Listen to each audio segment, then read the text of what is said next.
স্বপ্নপুরী আসলে স্বপ্নের মতোই সুন্দর, মানে এতটা সুন্দর, এত রকম আয়োজন, যেটা আপনি এই স্বপ্নপুরীতে যদি একবার হলেও না যান তাহলে আপনি জীবনের অনেক কিছুই আপনি ফিল করতে পারবেন না। আপনি যদি একদম ট্রাভেলার হন, অবশ্যই এই স্বপ্নপুরীতে যাবেন, তাহলে এখানে গিয়ে অন্যরকম অনুভূতি আপনি পাবেন, মনে হবে আপনি এক ডাইনোসরের জগতে আছেন। আমার কাছে খুবই ভালো লেগেছে। আপনারাও চেষ্টা করবেন এই স্বপ্নপুরীতে যেতে। তো আমি আসলে আপনাদেরকে নিয়ে যাব এই বিশেষ জায়গাটা, দিনাজপুরের এই স্বপ্নপুরীতে। তো আমরা আসলে প্রথমে যেটা করেছিলাম, আমরা রাতের গাড়িতে গিয়েছিলাম। আমি আমার বাসা ধানমন্ডিতে, এখান থেকে আমি আসলে কল্যাণপুরে যাই। কল্যাণপুর থেকে একটা গাড়ি আছে হেরিটেজ, তো আমরা এই হেরিটেজ গাড়িতেই গিয়েছিলাম। আমাদের দিনাজপুরের বিরামপুরে কিছু কাজ ছিল, এখানের কাজ সেরে আসলে আমাদের সেই বিশেষ গন্তব্যে যাত্রা করেছিলাম। আমরা স্লিপার গাড়িতে গিয়েছিলাম। এই যে স্লিপার গাড়িটা দেখেন, হেরিটেক্সের গাড়ি। তো আপনারা যদি কেউ ঘুমিয়ে যেতে চান তাহলে আপনি এই গাড়িতে যেতে পারবেন। এই গাড়ির ভাড়া রেখেছিল 1350 টাকা। আপনারা একটু দরদাম করে একটু কমাই বাড়াই অনেক সময় নিতে পারবেন, কারণ এই গাড়িগুলো আসলে লোকালি এসি গাড়ি বা স্লিপার কোচ, আপনি চাইলে ওদের সাথে কথা বলে নিতে পারবেন। তো আমরা আসলে বিরামপুর নেমেছিলাম। মেইনলি এটা আসলে ফুলবাড়িয়া থেকে গেলে খুব কাছাকাছি হয়, কিন্তু বিরামপুরে আমাদের একটা কাজের সুবাদে নামা। তো আমাদের সেই যাত্রা আমাদের সেই দিনাজপুরের স্বপ্নপুরীর উদ্দেশ্যে। তো আমরা একটা গাড়ি নিয়েছিলাম এখান থেকে। তো গাড়ি নিয়ে আসলে আমরা গিয়েছিলাম, যেহেতু আমরা নাইট করেই গিয়েছি তাই একটু কমফোর্টেবল জার্নি করার জন্যই আসলে গাড়িতে সেই বিশেষ জায়গার উদ্দেশ্যে আমাদের রওনা হওয়া।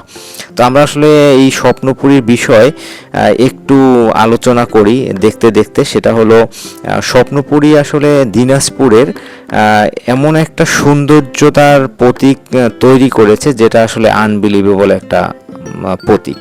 যেমন হলো, এটা 1989 সালের তৎকালীন চেয়ারম্যান দেলোয়ার হোসেন সাহেবের উদ্যোগে এটি নির্মিত হয়। এটি আসলে একটি কৃত্রিম বিনোদন পার্ক। এই পার্কটি 400 থেকে 450 বিঘা জমির উপর অবস্থিত। আপনি একবার একটু ভাবেন, একবার একটু ইমাজিন করেন যে এই জায়গাটা কত বড় হতে পারে। আমি আবারও বলছি, 400 থেকে 450 বিঘা জমি। এটা কিন্তু ভাবা যায় না, মানে এটা আনবিলিভেবল একটা বিষয়। তো আপনারা যদি এটা স্বচক্ষে দেখতে চান, অবশ্যই এই স্বপ্নপুরীতে আপনারা যাবেন এবং এই জায়গাটা দেখবেন এবং ঘুরে দেখবেন, উপভোগ করবেন। এটা অনেক বড় একটা জায়গা। আপনি চাইলে সারাদিন হেঁটেও এই জায়গাটা শেষ করতে আমার মনে হয় না যে আপনারা পারবেন। তো এই জায়গাটা এখন বর্তমান সময় এই যে পার্কটা, কৃত্রিম পার্কটা, এটা আসলে দিনাজপুরের 6 আসনের সংসদ সদস্য শিবলি সাদিক সাহেবের ব্যবস্থাপনায় আসলে এই জায়গাটা এখন পরিচালিত হচ্ছে। তো এটা আসলে ম্যাক্সিমাম জিনিসগুলো আপনারা কৃত্রিম দেখবেন, কিন্তু কৃত্রিম হলেও প্রতিটা জিনিসের মধ্যে আপনি মানে একটা মনে হবে একটা জীবন্ত জিনিস আপনি ফিল করবেন এবং একটা জীবন্ত জিনিস অনুভব করবেন, যে এতটাই গ্লো তৈরি করা প্রতিটা জিনিস, এতটাই সুন্দরভাবে, এতটাই সূক্ষ্মভাবে এই জিনিসগুলো করা। এটা আসলে আনবিলিভেবল আমার কাছে। মানে এটা যারা করেছে এদেরকে আসলে মানে ভালো কোনো উপহার বা মেডেল দেওয়া উচিত। এত সুন্দর এই নিদর্শনগুলো তারা তৈরি করেছে। আর আরেকটা বিষয় আপনাদেরকে বলি, ঢাকা থেকে যারা যাবেন, আর ঢাকা থেকে এই জায়গাটার দূরত্বটাও আপনাদের হালকা করে একটু বলে দেই। এটা আসলে দিনাজপুরের নবাবগঞ্জ উপজেলায় অবস্থিত, কিন্তু তো এটা আসলে পিকনিক স্পট হিসেবেও অনেক সময় ব্যবহার করা হয়, লোকালি করে এবং অনেক দূর থেকেও যায়। এটা ঢাকা থেকে 350 থেকে 370 কিলোমিটার দূরত্বের পথ। এটা ফুলবাড়িয়া থেকে গেলেই মোটামুটি কাছে হয়, কারণ দিনাজপুর গেলে আপনাকে আবার ব্যাক আসতে হবে, বা দিনাজপুর গিয়েও আপনি গাড়ি করে এখানে চাইলেই যেতে পারবেন। তো এই জায়গাটা আসলে অন্যরকম একটা মানে একটা ফিল বলেন বা অন্যরকম একটা অনুভূতি আপনাকে দিবে। এটা আমাদের ঢোকার সময় আমাদের কাছে টিকিট রেখেছিল পার পারসন 100 টাকা করে, অর্থাৎ একজন আপনি ঢুকতে পারবেন, একজনের জন্য আপনাকে এখানে কস্টটা গুনতে হবে, অর্থাৎ টাকা দিতে হবে আপনাকে 100 টাকা করে প্রথম গেট থেকে যখন আপনি ঢুকবেন ভিতরে ঘুরে দেখার জন্য। কিন্তু এর বাহিরেও আপনি যদি ভিতরের কিছু রাইড আছে বা ভিতরে কিছু আপনার এক্সেপশনাল কিছু পার্ক রয়েছে, কিছু কৃত্রিম ভাস্কর্য রয়েছে সেগুলো দেখতে হলে আপনাকে আবার নতুনভাবে আপনাকে টিকিটও কাটতে হবে আর কি। তো আমরা আসলে এখানে ভিতরে আমরা একটা জায়গায় মানে ভিতরে আর একটা কৃত্রিম পার্ক রয়েছে যেখানে আমরা মানে বিভিন্ন ধরনের যে পশুদের যে ভাস্কর্যগুলো সেগুলো তৈরি করা রয়েছে, আমরা সেই জায়গাটার মধ্যেই কিছুক্ষণের মধ্যেই প্রবেশ করব।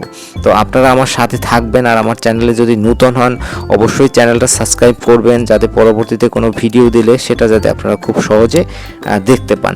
তবে সবচেয়ে বিষয় হলো কি এই জায়গাটার সৌন্দর্য আসলে এতটাই সুন্দর, মনে হবে কি আপনি একটা ন্যাচারাল একটা কৃত্রিম ন্যাচারাল জগতের মধ্যে আপনি চলে গেছেন।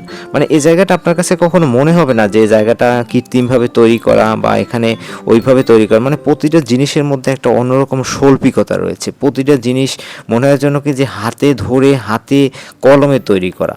তো এটা আসলে আনবিলিভেবল আমার কাছে, মানে সব কিছুই একটু অন্যরকম লেগেছে। প্রতিটা জিনিসের মধ্যেই মনে হচ্ছে যে জীবন্ত একটা জিনিস রয়েছে, অথচ অনেক জিনিস আছে কৃত্রিম, ম্যাক্সিমাম জিনিসগুলোই কৃত্রিমভাবে তৈরি করা, কিন্তু এই জিনিসগুলোকে এত সুন্দরভাবে মেনটেন করা বা এত সুন্দরভাবে জিনিসগুলোকে মানে এত সুন্দরভাবে উপস্থাপন তারা করেছে যেটা আসলে আনবিলিভেবল। আমার কাছে আসলে অন্যরকম লেগেছে এবং সব কিছু নিয়ে আমি একটা হ্যাপি সময় কাটিয়েছি।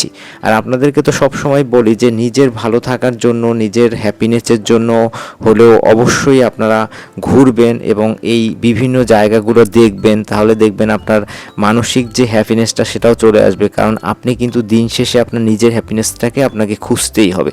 যদি আপনি আপনার নিজের হ্যাপিনেসটাকে খুঁজে না পান তাহলে কিন্তু আপনি দিন শেষে হেরে যাবেন। কারণ আপনি যদি কোনো ভালো কিছু করতে চান বা ভালো কোনো কাজ করতে চান তাহলে কিন্তু আপনার নিজের মধ্যে একটা উৎফুল্লতা, নিজের মধ্যে একটা ভালো লাগা কাজ করা, নিজের মধ্যে একটা অন্যরকম অনুভূতি কাজ করা, যেটা আসলে অন্যদের থেকে আপনাকে পুরো আলাদা করে দিবে। তো সেইটা কিন্তু আপনাকে তৈরি করতে হবে। এজন্যই আমি সবসময় বলি যে আপনারা সবসময় চেষ্টা করবেন ঘুরে ঘুরে কিছু আহরণ করার, কিছু জিনিস জানার নিজের তৃপ্তির জন্য। তো আমরা আসলে সেই বিশেষ যে পার্কটা সেই পার্কটায় ঢুকে পড়েছি। এই পার্কটা আসলে যদি আপনি এক কথায় বলেন এটা আসলে অন্যরকম একটা প্রাপ্তি।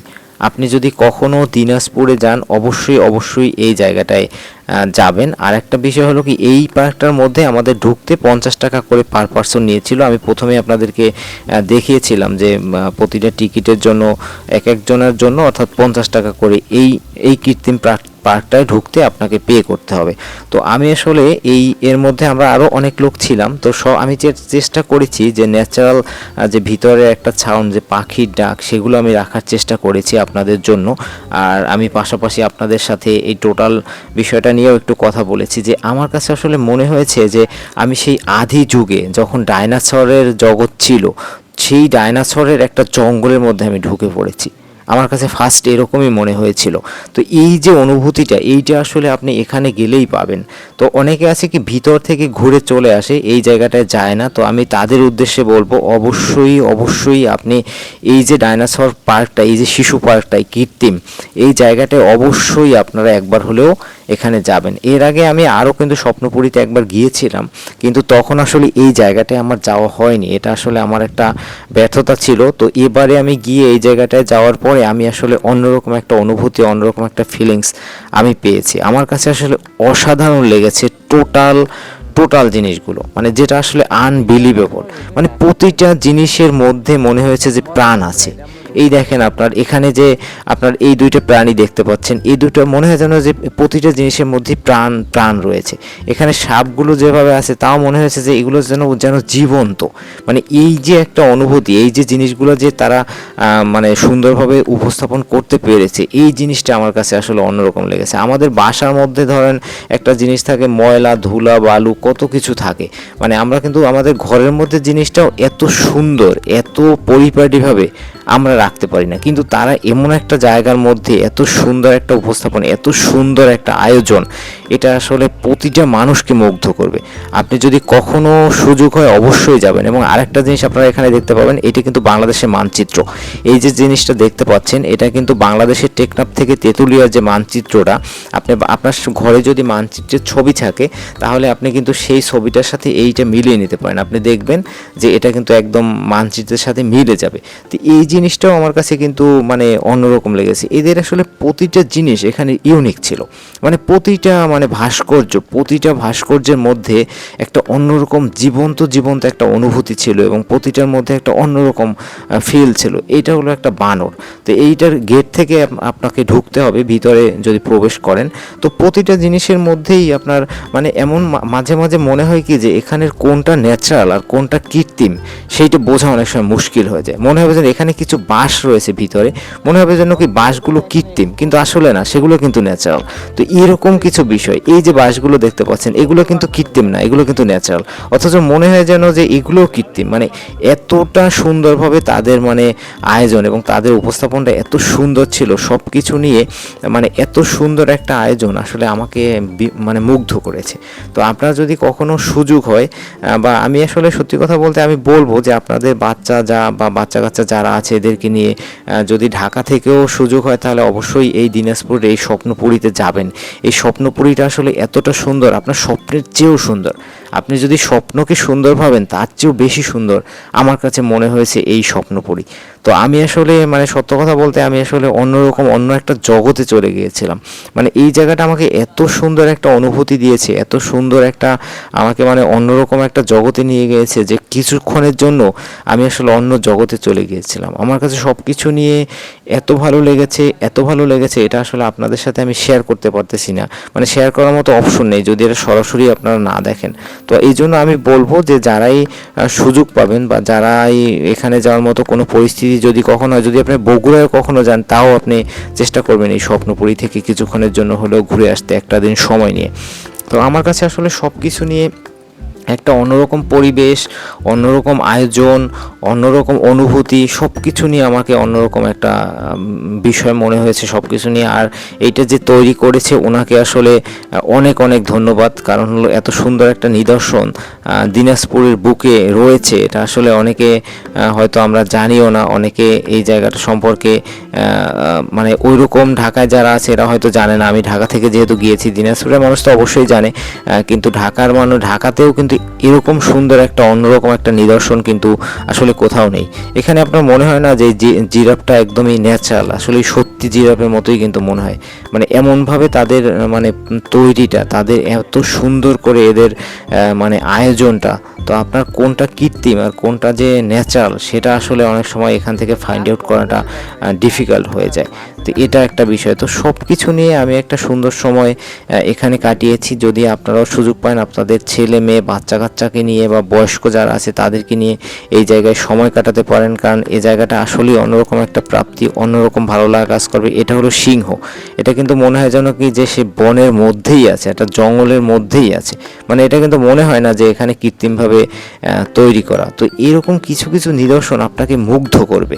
আপনি যদি অবশ্যই এখানে না যেয়ে থাকেন তাহলে আপনি অবশ্যই একটা জিনিস ফিল করতে পারবেন না কখনোই। এই জায়গায় আপনি গেলেই শুধু এই জায়গাটা সম্পর্কে, এই জায়গার অনুভূতিটা সম্পর্কে আপনি বুঝতে পারবেন যে এই জায়গাটা আসলে কতটা সুন্দর হতে পারে।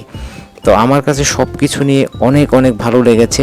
তো আপনারাও যারা আছেন বা যারা সুযোগ হবে তারা এখানে যাবেন, এবং প্রতিটার গায়ে নাম লেখা আছে। যারা বাচ্চা আছে তারা ধরেন এই জিনিসগুলোকে কিন্তু তারা যদি দেখে তাদের এই জিনিসগুলো শেখাও হবে, সরাসরি দেখলে তাদের ব্রেনে যেভাবে কাজ করবে সেটা কিন্তু আপনি আমি বললে বা তাদেরকে মানে পড়ালেখা করায়ও কিন্তু এটা তাদের মাথায় অতটা সহজে ক্যাচ করানো সম্ভব না। তাই আমি বিশেষ করে মনে করি বাচ্চাদের এই জায়গাটায় যাওয়া অবশ্যই দরকার, কারণ বাচ্চারা যদি এখানে যায় তাহলে তারা অনেক কিছু শিখতে পারবে যেটা আসলে তাদেরকে আপনি ঘরে বসে শিখাতে পারবেন না।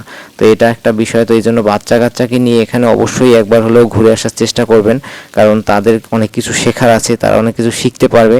তো আমার কাছে সব নিয়ে একটা সুন্দর আমি সময় কাটিয়েছি। আর আমার সাথে আপনাদের এত সময় দেওয়ার জন্য আপনাদেরকেও অনেক অনেক ধন্যবাদ। আবার আমি চেষ্টা করব নেক্সটে আরও অনেক সুন্দর ভিডিও আপনাদের সামনে নিয়ে আসার, এবং আপনারা অবশ্যই আমার সাথে থাকবেন। আমিও চেষ্টা করব আপনাদের সাথে থাকার, আপনাদের সুবিধা অসুবিধায় আপনাদের বিভিন্ন ভিডিও আমি দেওয়ার। আর আপনাদের যদি কোনো কিছু জানার বিষয় থাকে সেটাও আপনারা আমার সাথে শেয়ার করতে পারেন কমেন্টস বক্সে, বা যে কোনোভাবে যদি কোনো ওয়ে থাকে সেটা একটা বিষয়। তো আমি প্রয়োজনে আপনাদের ডিটেলস এখানে দিয়ে দিব। আপনারা যদি সম্ভব হয় তাহলে এই জায়গা থেকে একবার হলেও ঘুরে আসবেন, কারণ এই জায়গার সৌন্দর্যতা আসলে অনেক অনেক সুন্দর। তো আমার সাথে এতক্ষণ থাকার জন্য আপনাদেরকে অনেক অনেক ধন্যবাদ। আবারও দেখা হবে কোনো একটা ভিডিওতে।